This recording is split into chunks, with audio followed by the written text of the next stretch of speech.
جی قدرمنو کتونکو دا تاسو ګورئ یوه جرګه ده د ادینزي اصلاحي چې کومه دغه جوړه شوې ده جرګه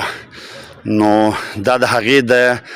مختلفو کلو مشران دي. زه به د دې سر نه راواخلم چې د دې جرګې اولنی مشر چې کوم دی نو دا سرپرست اعلی دی زمونږ حضرت حبیب عرف خلیفه، بیا ورسره د جرګې صدر ناست دی مقرف خان، دغه شانتې بیا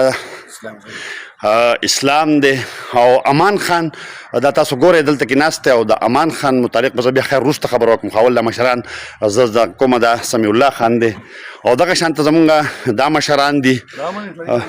امن اصلاحي جرګه مې ویلې ده موږ چې یو کس پکې را دغه ګلزاده خان دی، اسرار خان دی او دغه شانته بیا دا سمیع الله خان دی او سره دا نور ملګري دي.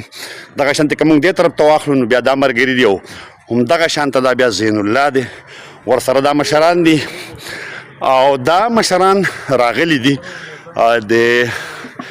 امان خان چونکې الیکشن ته ولاړ دی د حلقه پی کې 15 نه آزاد کاغذونه جمع کړي دي او په دغه وله باندې د ادینزي امن اصلاحي جرګې چې کوم دا مشران دي د مختلفو کلو نه د ادینزي نو دا د امان خان خواله راغلي دي او دا جرګه چې کوم نو دا کېږي. جرګه کې څه فیصله کېږي په دغه باندې بیا لږ وروسته خبره کوو.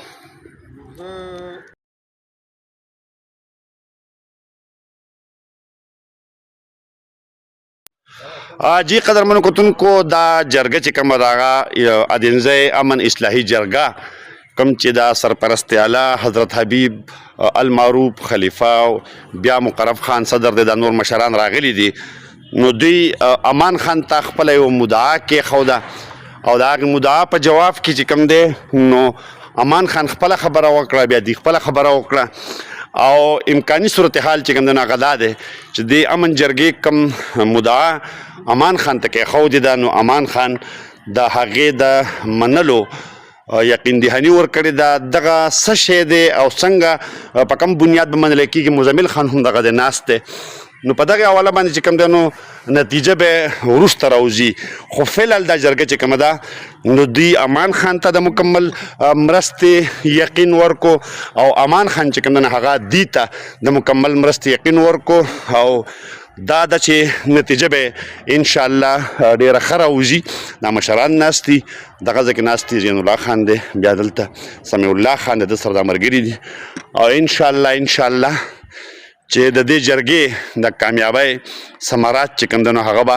زمونږ قام ډېر زر چې کوم دی نو دا به وګوري او خلک به خبر شي چې یاره د دې جرګې دلته د راتګ مقصد چې کوم دی نو هغه څه و.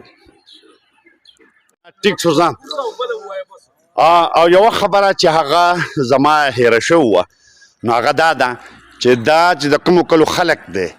د کوزې نیمکۍ او د بري نیمکۍ نو امان خان ته دی